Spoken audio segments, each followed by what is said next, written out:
everyone. Welcome to the WNBA on 2K Sports. We'll watch the Indiana Fever in this one as they go up against the New York Liberty. Along with Tim Swartz and Brian Banafitemi, I'm Blake Suniga, and we're happy to have you along for another great game. So the Fever win the tip. And Brian, with the physical demands of the game, it's hard to imagine anyone ever feels 100% healthy. Yeah, there are so many nights you just have to gut it out. You know, the aches and the pains, they just linger. So you don't really have time to recover during a grueling season. But you're paid to play games, so you have to suit up. And it's just unreal how much these athletes play through. How many put off surgery until the off season? Remember that during this game, I bet you almost no one is operating at 100%. It's really just part of the game. Here's how we be. That shot, no good. Laney outside to the middle. Achanwa, and she drops in the layup off glass. Easily over 50% for her career from the field. Achanwa takes loads of high percentage shots.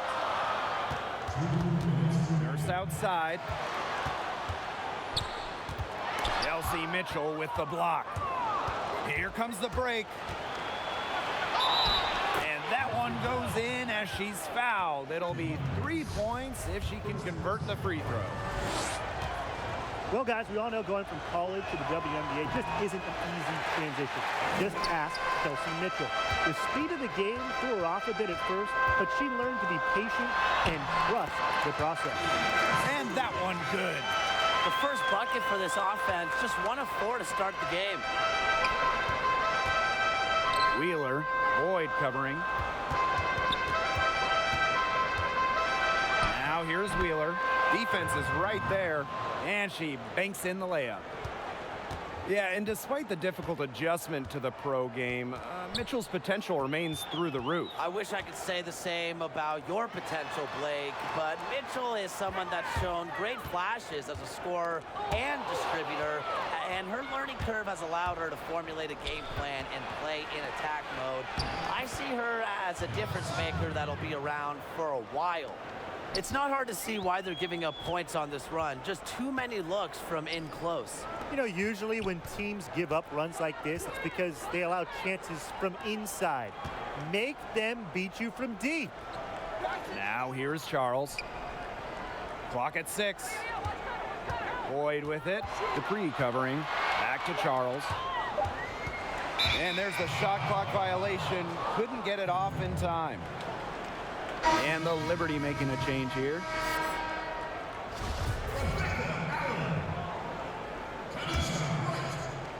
Here in the first with just under 2.5 minutes played so far. Outside Wheeler. And here's Kelsey Mitchell for 3. And that's collected by Tina Charles. Now here's Wright, guarded by Wheeler. Wright, no good. The Fever with the lead. Here's Mitchell, laid in with a nice touch off the glass. It has taken them no time to build this lead up. Great first quarter for them offensively. Yeah, but they can't sit back. They need to keep the pressure on the defense and really try to put this one away early. Great point, Brian. You have to continue to build on this lead. And as the first quarter wraps up, already a double-digit lead. Fever ahead. They lead by 11. And we'll be back shortly for the start.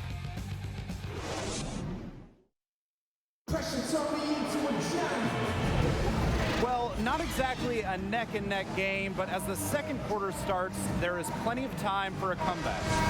And guys, Fever pretty much in control here.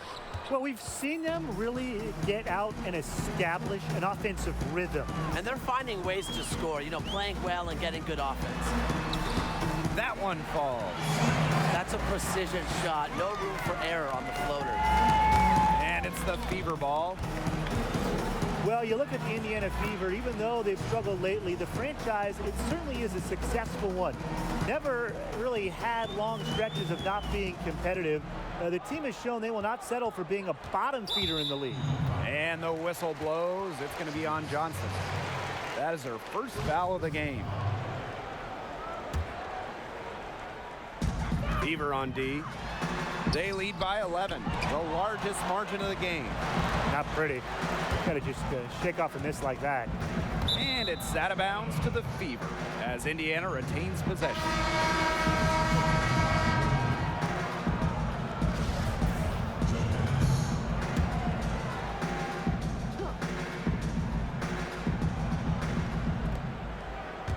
Mavunga.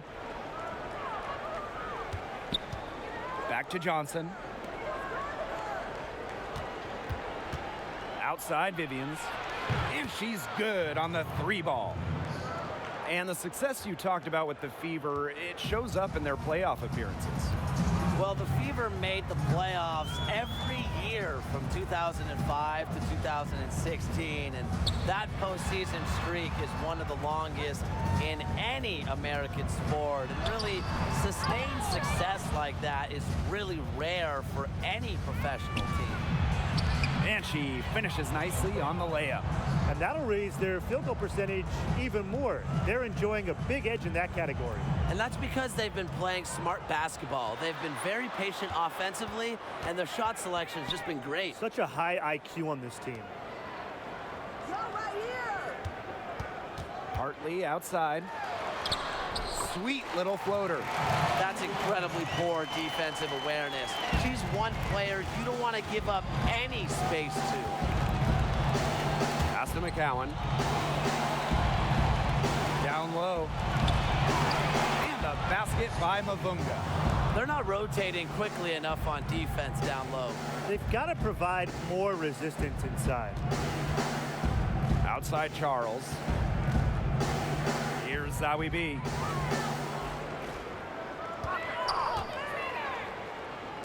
Allen.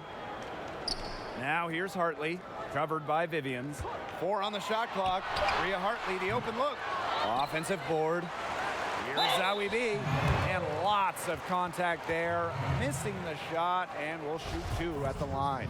That's her first trip to the line. First free throw is good.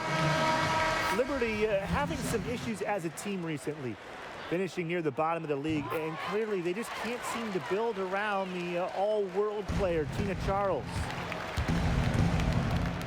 The drive by Tiffany Mitchell. Here's McCowan. Rebound New York. About 3 seconds between the shot clock and game clock. Right side Boyd. McCowan with the rebound. You know, typically she has the touch to finish when she's in that tight. Not sure what happened there.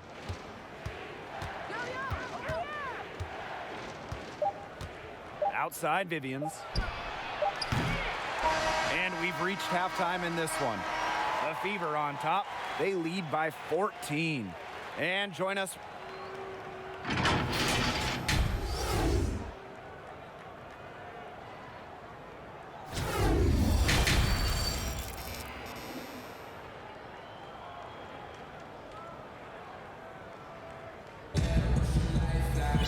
Hello and welcome back. Third quarter just about to get going in what has been a runaway of a game so far. You look at Kelsey Mitchell, what a contribution. Her decision-making simply flawless today. Nothing but quality shots from her in the first half. She wasn't forcing anything. Yeah, but I think here in the second half, they may want her to be a little more assertive and start taking more shots, even the tough ones. Inside, Dupree. Nice pass, led him to the rack perfectly for the layup. And similar to the NBA, we often see WNBA players pursuing additional training. What's the right balance between team supervision and doing your own thing? It's something we've seen in individual sports like golf for years, you know, a swing coach. Now we've got shooting coaches, and I think it's great because you work on that solo aspect of your game with your own coaches that know you well. And you combine that with the team aspect and the coaches you'll have within your own organization. The one big advantage, though, of these personal coaches is that they know your shot. Because we see so much player and coach movement in this league, the team personnel may be different by the season. Here's Wheeler. New York with the rebound. The defense can't make a habit of giving her that shot. She just doesn't miss many. A nice shot by Durr. One of the advantages for Nurse, she's 6 feet, so tall for a point, allows her to get a clear view of the whole courts. Pass to Achanwa. Laney outside.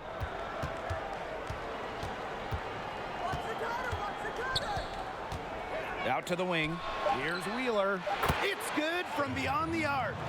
Coach has to be furious. Obviously, a defensive lapse there.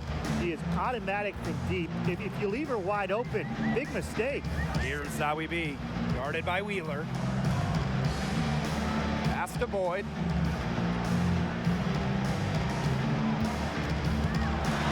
Left side, Charles. And she drops it in from the low post. And here's Indiana. At one point, they led by 16. Some players rise to high expectations, and Tina Charles is certainly one of them. After being selected first overall in 2010, Charles was the Rookie of the Year with Connecticut. Here's Achanwa. That's in, coming off an assist from Candace Dupree. She always knows where her teammates are going to be, and she'll have that ball there waiting for them. Boyd with it. He's picked up by Achanwa. Well, she's 6'3" with length. More importantly, Achanwa has great timing. That's the secret ingredient for a block. The Liberty making a switch here.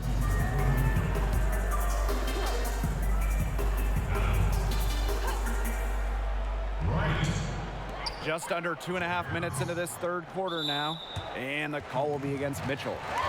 That's her first foul.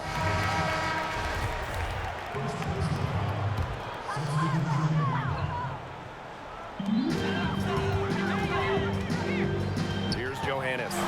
He's covered by Mitchell. And they pick up 2. Those 2 points, almost a sure thing when they're able to get the ball inside to that position. To the paint. McCowan. And it's going to be 2 free throws. Drew contact on the shot. What a play in attack mode and get inside. And the defense gets their money's worth on that foul, stopping the layup and not giving up the and one. And she makes the first. Both shots good from the stripe.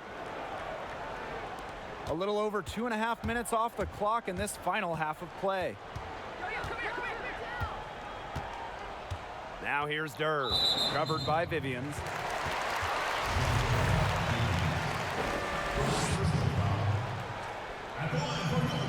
The first one falls.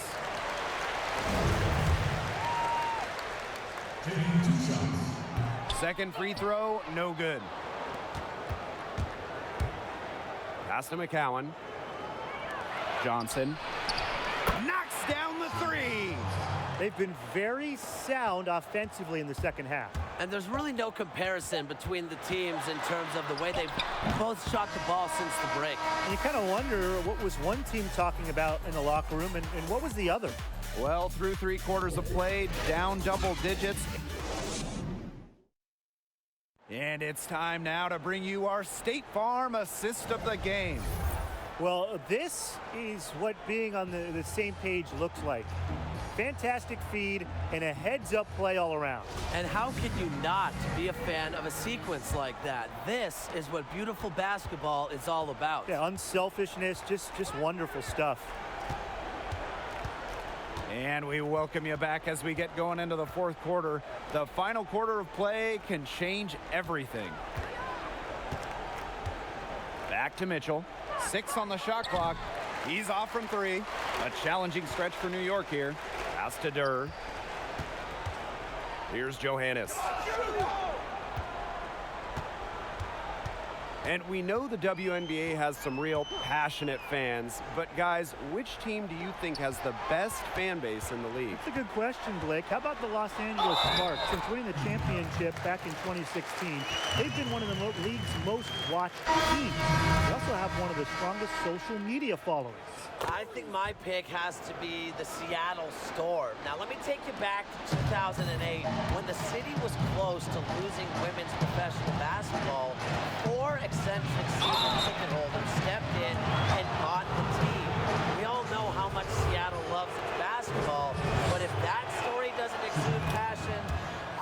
what will. So she gets them both. Well, the New York Liberty, a marquee franchise in the WNBA, one of the chartered teams in the league, but unfortunately, they're still looking for their first title. Out of bounds, it'll be Fever ball.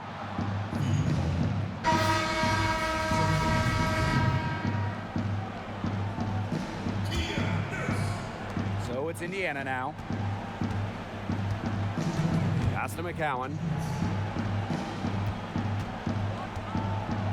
A little over a minute of the fourth quarter gone now. The rebound by Zawi B. And with the Liberty, as you said, that first championship, something they are searching for. New York has come close several times. They've played in 4 WNBA finals, and this team is desperate for a banner, but it just hasn't been in the cards for them.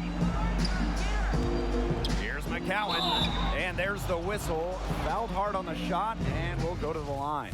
It's on Bria Hartley. And she knocks down the first one. That one falls, so she hits both of them. Tough times for the Fever as they've been at the bottom of the league, struggling on offense and defense, really just overmatched in every facet of the game. Nurse with the bucket. Good quickness, but great length can help Nurse on drives, allows her to get shots in areas that can't be swatted. Here's Mavunga. Lays it up and banks it in. And for the Fever, never seems like they can catch a break at times. Even off the floor, Blake, as they missed out on the top pick of 2019 in the lottery, despite winning only 6 games. I know it's going to take more than just one player to turn the team around, but being at the bottom of the league in offensive and defensive ratings goes beyond a single change. Just 2 to shoot. Deflected!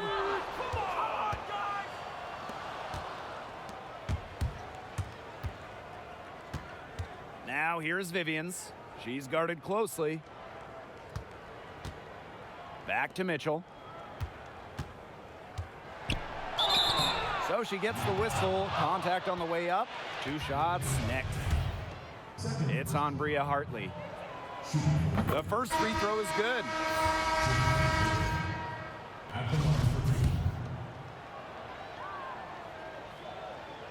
And she makes both free throws. Here's Wright. Here's Johannes. Shot and game clock separated by 5. Pass to Sue. Over McCowan. Sue's shot is off. Left side, Vivians. Banked in off the glass. This is a serious game-clinching run they're on. They are just not backing off, and they're going to close this one out in style. What a surge. Give them credit just to finish this one off. And so it's the Fever taking care of business in this one. And this one was all over well before the final buzzer. The fans were waiting for something to get excited about, but they never got it. Yeah, I mean, they rolled to this one. They made it look simple and efficient performance at both the offensive and defensive ends. So that's going to do it for this one, folks.